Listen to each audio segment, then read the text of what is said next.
नमस्कार दोस्तों, कैसे हो आप लोग?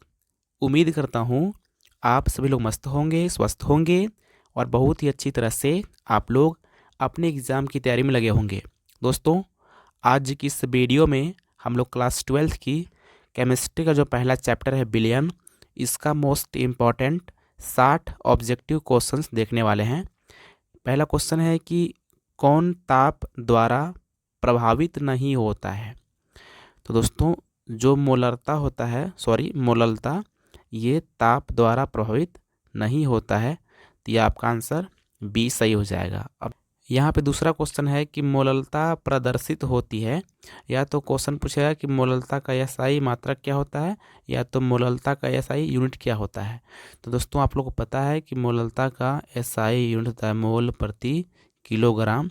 इस पर एक वीडियो बना रखी है हमने, जिसमें आपको अच्छे से समझाया है। अब देखते हैं तीसरा क्वेश्चन।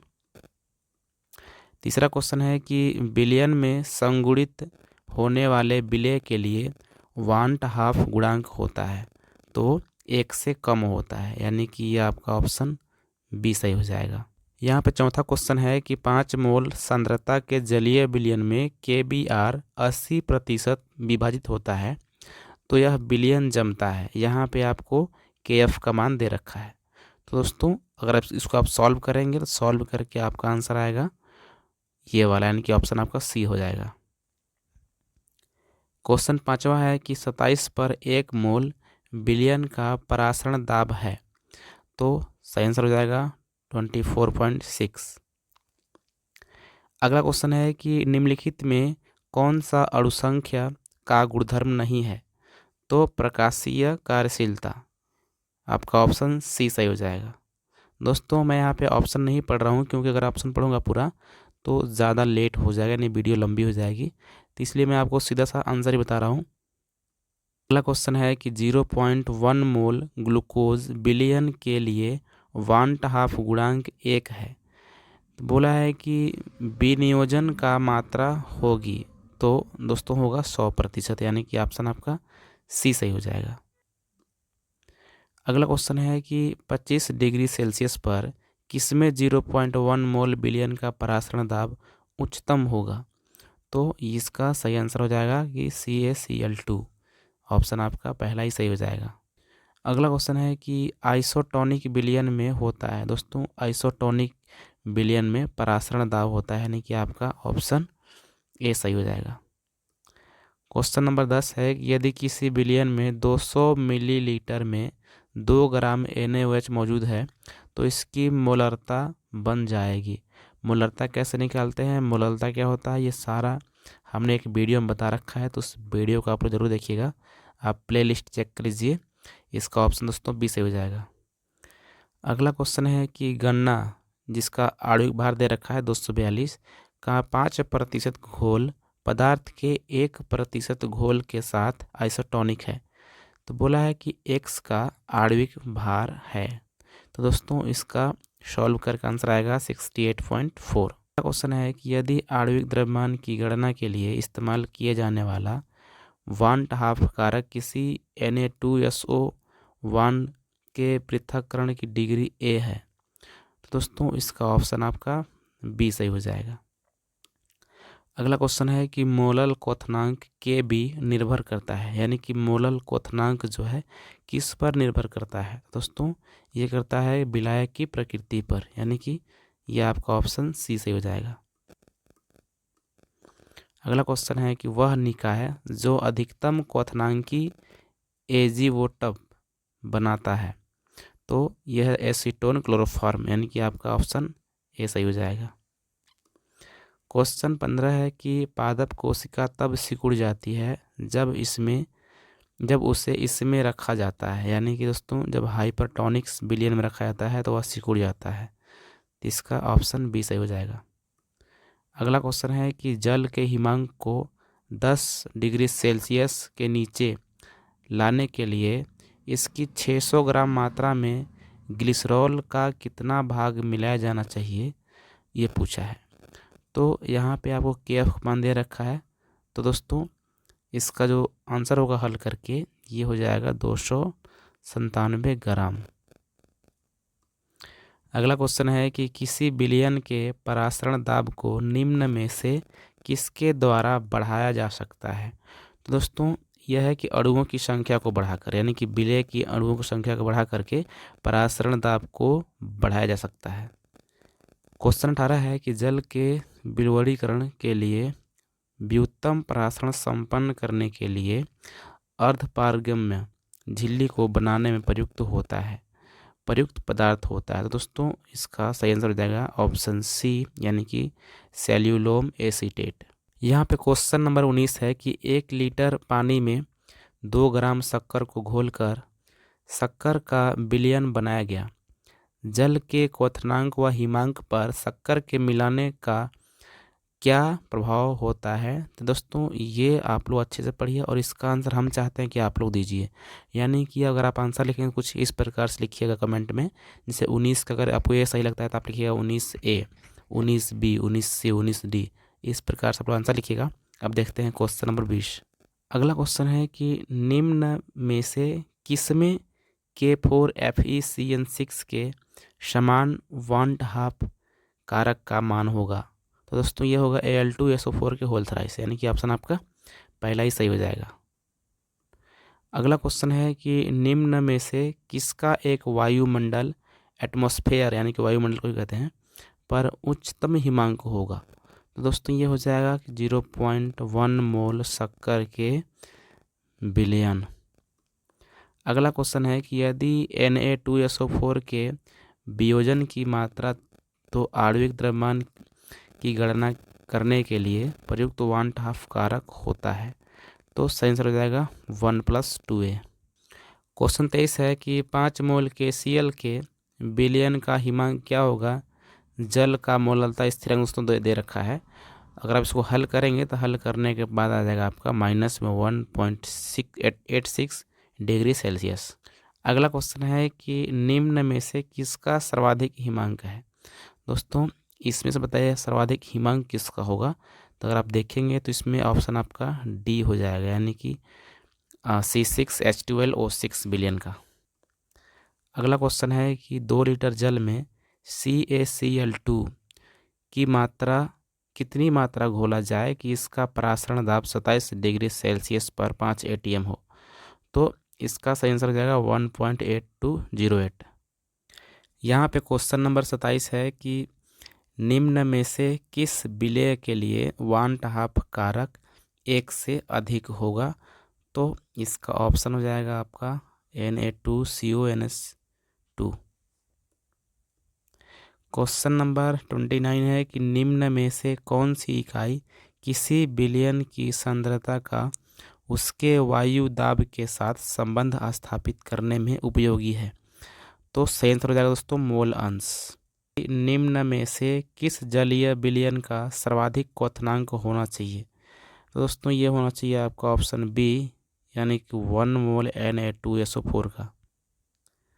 अगला क्वेश्चन है ग्लूकोज के 0.1 मोल विलयन की तुलना में 0.1 मोल MgCl2 विलयन के हिमांक में अवनमन होता है। दोस्तों ये होता है लगभग 3 गुना, यानी कि आपका ऑप्शन सी से हो जाएगा। क्वेश्चन 32 है KCl, NaCl एवं K2SO4 के लिए 4 हाफ कारक क्रमशः है। तो ऑप्शन आपका बी सही हो जाएगा। अगला क्वेश्चन है कि हेनरी के स्थिरांक यानी KH का मान दोस्तों क्या होता है, ताप के वृद्धि के साथ बढ़ता है। ये पहला ही सही हो जाएगा। क्वेश्चन नंबर 34 है कि NaCl के 0.2 मोल के जलीय विलयन को 1 लीटर पानी डालकर तनु किया गया। परिणामी विलयन की मोललता है। दोस्तों मोललता ये आपका हो जाएगा 0.016। अगला क्वेश्चन है कि शुद्ध जल की मोललता है। दोस्तों शुद्ध जल की मोललता होती है 55.55। अगला क्वेश्चन है कि 10 लीटर दशांश मोलल। क्वेश्चन नंबर 36 है कि 10 लीटर दशांश मोलर M/10 घोल के लिए घुल्य की मात्रा होगी। तो ये आपका ऑप्शन सी से हो जाएगा। क्वेश्चन 37 है कि निम्न में कौन सहजात गुण है। मतलब दोस्तों परासरणी दाब, यानी कि ये आपका ऑप्शन ए सही हो जाएगा। अगला क्वेश्चन है कि यदि KCl जलीय घोल 100% विघटित होता है तो क्या कह रहा है, 1/2 गुणांक होगा। तो इसका ऑप्शन दोस्तों ए सही हो जाएगा, यानी कि 2 होगा। अगला क्वेश्चन है कि किस 0.1 मोल तनु घोल के लिए सबसे निम्नतम हिमांक होगा। दोस्तों ये हमने पहले बताया था कि Al2SO4 के होल था इसका। क्वेश्चन नंबर 40 है कि किस पर ताप का प्रभाव नहीं पड़ता है। तो दोस्तों मोललता एवं मोल प्रभाज पर ताप का प्रभाव नहीं पड़ता है। क्वेश्चन नंबर 41 है कि प्रोटीन तथा पॉलीमर का आणविक द्रव्यमान ज्ञात करने के लिए उपयुक्त विधि है। दोस्तों परासरणी दाब एक उपयुक्त विधि मानी जाती है। अगला क्वेश्चन है कि घोल का सहजात गुण होता है। तो घोल का सहजात गुण होता है कि अनुक्रमानुपाती होता है 1/घुल्य का अणुभार। अगला क्वेश्चन है कि निम्न में कौन एंटीफ्रीज का काम करता है। दोस्तों एंटीफ्रीज का काम करता है एथिलीन ग्लाइकॉल। आपका ऑप्शन सी सही हो जाएगा। क्वेश्चन नंबर 44 है कि ठंडे प्रदेश में कार के रेडिएटर में पानी के साथ एथिलीन ग्लाइकॉल डाला जाता है क्योंकि दोस्तों ठंडा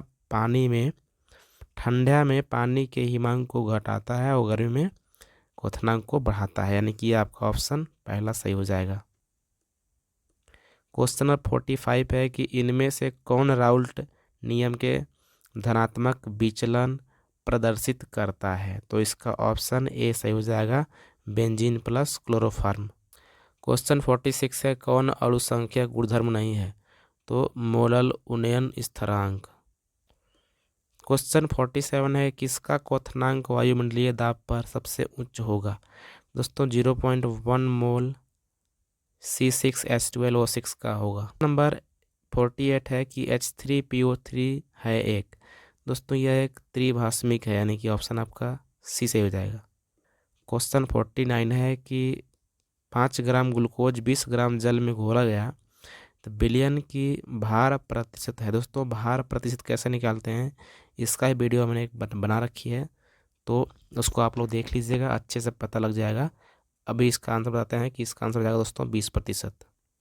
अगला क्वेश्चन है कि निम्न में से विलयन का जो गुण ताप पर निर्भर नहीं करता है वह है।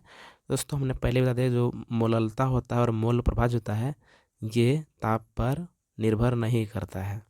क्वेश्चन 51 है कि जल की मोलरता क्या है। दोस्तों जल की जो मोलरता होती है ये होती है 55.5 मोल प्रति लीटर। कहीं कहीं 55.55 दो बार लिख देगा तो भी दोनों सही दोस्तों। अगला क्वेश्चन है कि उच्च अणुभार के पदार्थ का अणुभार निर्धारित करने के लिए निम्न में से सबसे उत्तम विधि है। तो ऑप्शन आपका सी सही हो जाएगा, यानी कि परासरण दाब का मापन। 53 है कि निम्न जलीय विलयनों में सबसे श्रेष्ठ विद्युत चालक है।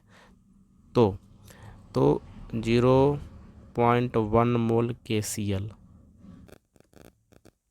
यहाँ पे क्वेश्चन 54 है कि 100 ml जल में 80 ग्राम ग्लूकोज घुला हुआ है 27 डिग्री सेल्सियस पर विलयन का परासरण दाब होगा।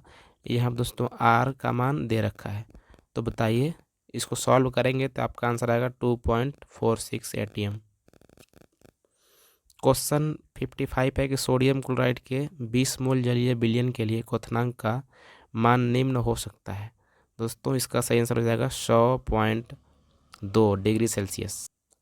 क्वेश्चन नंबर 56 है कि विलयन स्थिरांक R का मान है। दोस्तों विलयन स्थिरांक R का मान होता है 0.82, जो भी आप आगे दे रखा है पढ़ लीजिएगा अच्छे से। अगला क्वेश्चन है कि निम्नलिखित में से किसमें विलयन का अणुसंख्य गुण नहीं है। दोस्तों पृष्ठ तनाव में, यानी कि ऑप्शन आपका बी सही हो जाएगा। अगला क्वेश्चन है कि यूरिया का 6% जलीय विलयन किसमें समपरासरी होगा। तो दोस्तों ये होगा ग्लूकोज में, यानी कि 0.1 मोल ग्लूकोज में। क्वेश्चन 59 है कि 234.2 ग्राम चीनी की चाशनी में 34.2 ग्राम चीनी होती है, विलयन का मोल सांद्रता क्या है। दोस्तों ये आपका आंसर होगा पहला वाला, यानी कि 0.5। यहाँ पे लास्ट क्वेश्चन है क्वेश्चन नंबर 60 कि वायुमंडलीय प्रदूषण को आमतौर पर किस इकाई में मापा जाता है। तो दोस्तों वायुमंडलीय प्रदूषण को मापने का जो इकाई होता है ये होता है ppm, यानी कि पार्ट पर मिलियन। दोस्तों ये आपका सही आंसर डी हो गया। उम्मीद करता हूँ कि आपको सारे क्वेश्चन बहुत ही अच्छी तरह से समझ में आई है। आप ये कमेंट कीजिए कि आपको 60 में से कितने क्वेश्चन पहले से आ रहे थे। उम्मीद है कि आपको ये वाली वीडियो बहुत पसंद आई है। अगर पसंद आई हो तो इस वीडियो को प्लीज़ लाइक कर लीजिएगा और इस चैनल को सब्सक्राइब करके बेल आइकन जरूर प्रेस कीजिएगा। मिलते हैं किसी और वीडियो में, तब तक नमस्कार, जय हिंद।